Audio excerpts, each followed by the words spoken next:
खबरों में बने रहने के लिए बेल आइकॉन दबाइए और 7 आई न्यूज को सब्सक्राइब करिए। और अब इस वक्त की बड़ी खबर आ रही है दिल्ली के विज्ञान भवन से, जहां चुनाव आयोग ने लोकसभा चुनाव की तारीखों का ऐलान कर दिया है। जी हां, आपको बता दें, देश में इस बार 7 चरणों में मतदान होंगे, जिसमें पहले चरण का लोकसभा चुनाव 11 अप्रैल को होगा। वहीं दूसरे चरण का मतदान 18 अप्रैल और तीसरे चरण की वोटिंग 23 अप्रैल को होगी। इसके अलावा चौथे चरण के मतदान 29 अप्रैल को होंगे, जबकि 5 चरण के मतदान 6 मई को होंगे। छठे चरण के मतदान 12 मई को होंगे।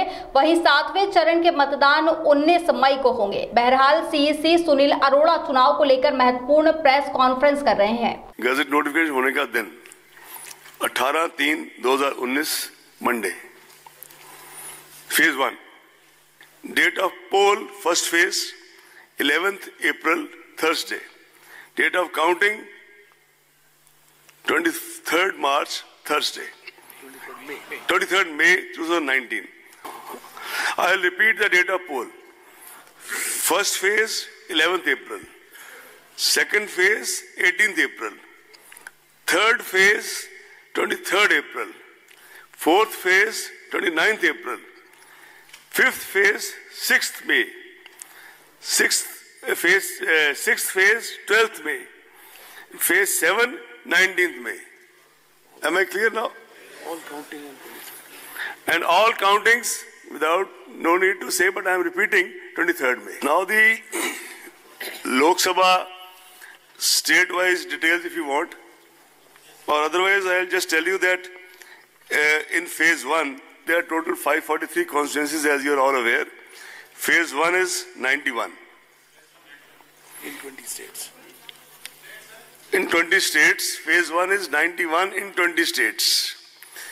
Phase 2 is 97 in 13 states. On the ballot unit below the name of the last candidate, there will be a button for nota option for the voters who do not wish to vote for any of the candidates. And as an additional measure to eliminate confusion in the minds of our voters, where you press the button in front of that, there is a photograph of the candidate also, so that you make a more conscious choice, seeing the photograph of the candidate for whom you want to vote. Voter assistant booths will be set up at every polling station to extend facilitation to the voters. There are approximately 10 lakh polling stations this year as compared to 9 lakh in 2014, an increase of 10.1%. Why I have used the word approximately is that in some special circumstances, for example, exigencies of weather, snowfall, etc., with the permission of the Commission, a new or auxiliary polling station can be opened even at the last minute. Of course, before the elections. Assured minimum polling facilities at all polling stations like drinking water, electricity, shade, toilets, ramps, and a standard voting compartment are being provided, and these are monitored very closely by the Commission in the meeting with the collectors, video conferences, and the meeting with the Chief Secretary. Efforts are also being made to make voting comfortable, accessible, and sensitive, particularly to the needs of senior citizens, persons with disability, and ladies. VVPATs will be used with EVM at all polling stations in this election. Adequate number of both have been made available for smooth conduct of elections. The ballot units already reached the destination as per requirement 23.3 lakhs. The control unit 16.35 lakhs and VVPATs 17.4 lakhs. This also includes, by the way, reserve units, because as per the SOP, for example, if the control unit starts malfunctioning, then entire thing is changed.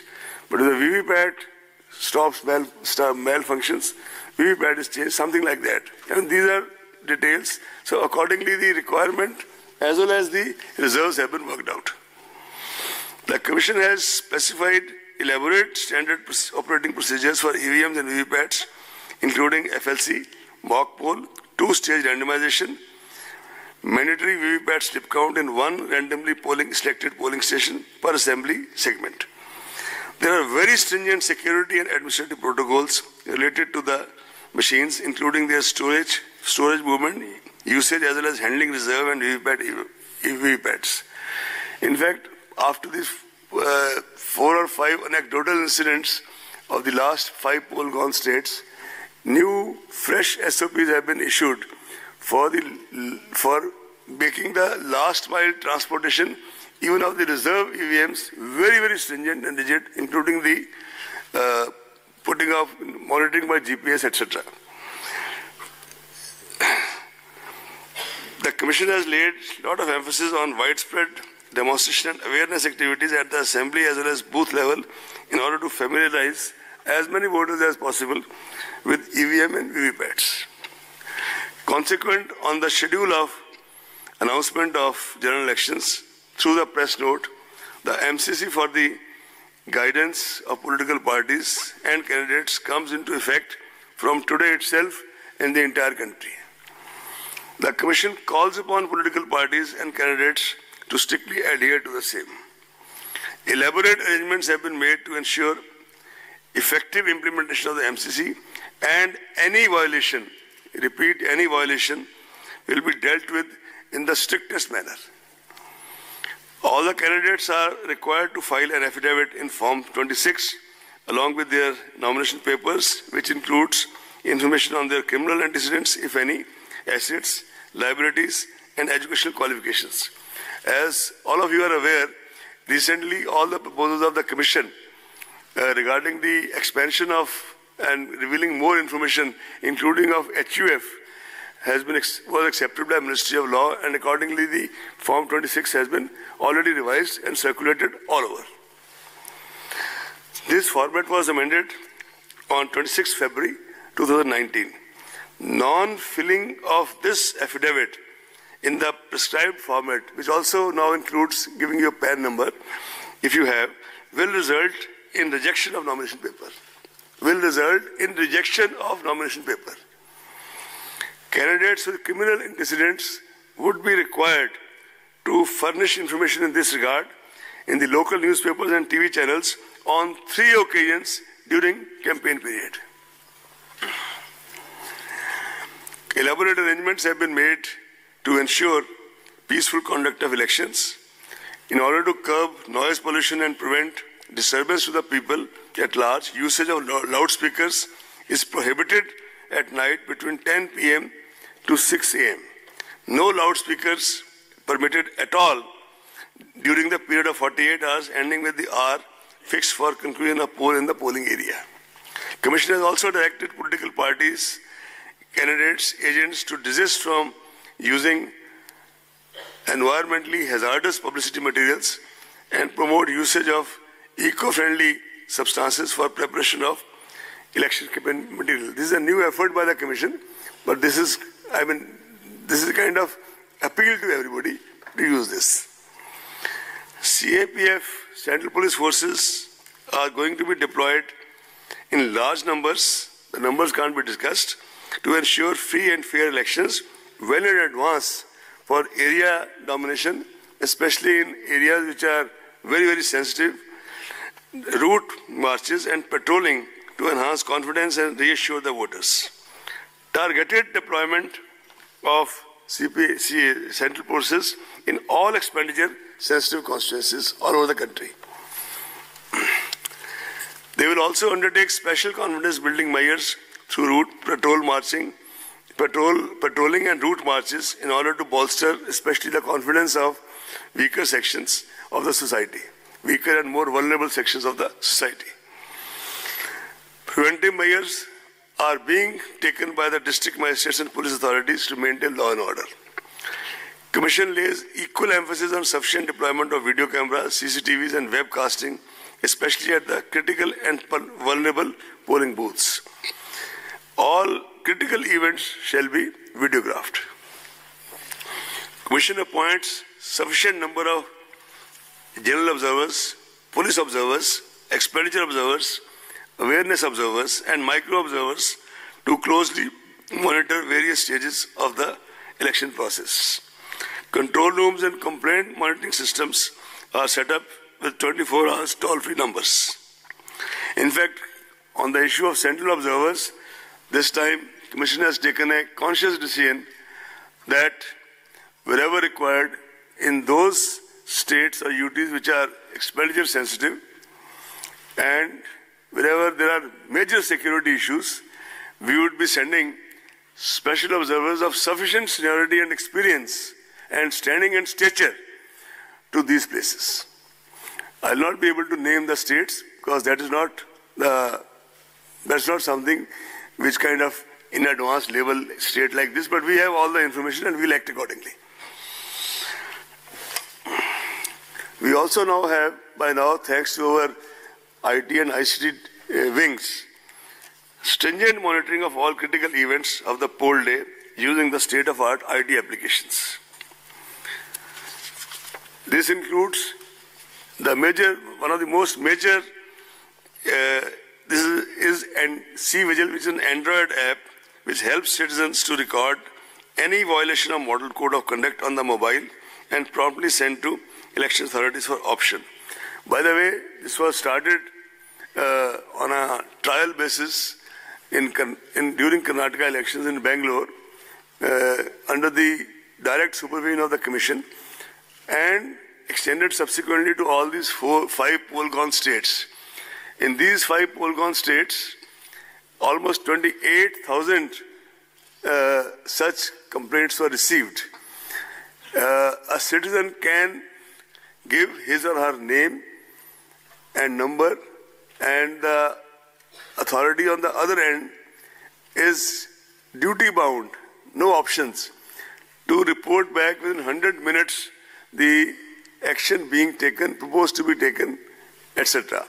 If a particular complainant feels vulnerable or is making a complaint about, say, large cash transaction happening somewhere and doesn't want his or her name to be revealed, in that case, the Commission will get it published in the local newspapers so that he or she becomes aware of the action taken and her privacy also protected. This is a major tool of citizen empowerment, and it is really the experience of these 5 poll-gone states. We are really hopeful that now when it is used pan-India, it will kind of add another dimension to the empowerment of our citizens. We also have started a PWD app for persons with disability for registration, modification, as well as to ask for doorstep facilities and wheelchair on the day of poll. We already have introduced and we kind of monitored very closely that all the permissions can be obtained on Suvidha candidate app and they can also track their status. Samadhan is an integrated web portal for registering and resolving citizen information, suggestion, feedbacks and complaints. This is another way of getting the feedback. As you are aware, the Commission for many years, under one of its former CECs, had started Systematic Voters Education and Electoral Participation, that called SWEEP. This program is basically for dissemination, advocacy, and communication. And for this, comprehensive measures are undertaken for enhancing our contact with the voters and increasing their participation in this largest festival of democracy, Desh Ka Mahatyohar. This is being personally monitored by steered and monitored at the level of bureaucracy in the Commission by Senior DC, Administration and Planning, and his other colleagues, and Commission itself takes very regular account of this. Comprehensive measures are also being taken to reach out to the voters in the remotest corners through folk art, festivals, local festivals, Nukkad Nataks, and this time also we've started extensive use of community radio, and we are also embarking on the area of how to kind of, besides the print and electronic media, how to kind of enlarge our outreach through social media. Commission has always considered media as an important ally and a rather potent force multiplier in ensuring an effective and efficient election management. Hence, the Commission has directed all CEOs of the poll-going states to have positive and progressive engagement and interaction with the media. Commission also requests the media to play a positive, proactive and constructive role in supplementing and facilitating our efforts towards delivery of free and fair elections. The media certification and monitoring committees have already been constituted at all the states and districts to deal with the problem of paid news and other media-related violations and pre-certification of political advertisements on electronic media.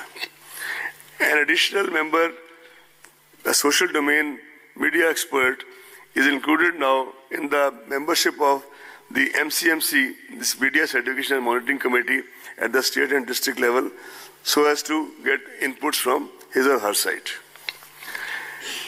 Candidates are required to furnish details of their social media account. All political advertisement on social media will also require pre-certification. All expenditure on campaigning advertisement on social media is to be included in the election expenditure account. All provisions of Model Code of Conduct shall also apply to the content being posted on social media by candidates and political parties.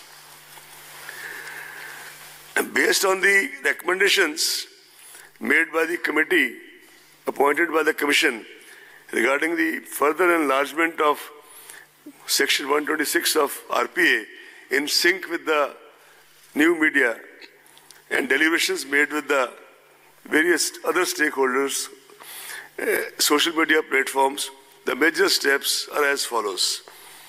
The intermediaries, Viz, Facebook, Twitter, Google and YouTube have committed in writing to ensure that any political advertisement published on their platforms will be certified from MCMC. Some IT applications are also being thought of to streamline it further and make the process less cumbersome. In fact, Commission has taken a stock of the IT applications being developed by our team, and maybe we'll introduce as a pilot project in some states to start with. Google and FB have also announced verification of political advertisers and ad archives with reference to advertisement buying. Social media platforms have committed to implement pre-certification, as I said earlier. To keep a check on election violations and menace of fake news and hate speech during the election period, social media platforms have told us that they have appointed dedicated grievance officers to take necessary and prompt action against the contents published on their platforms.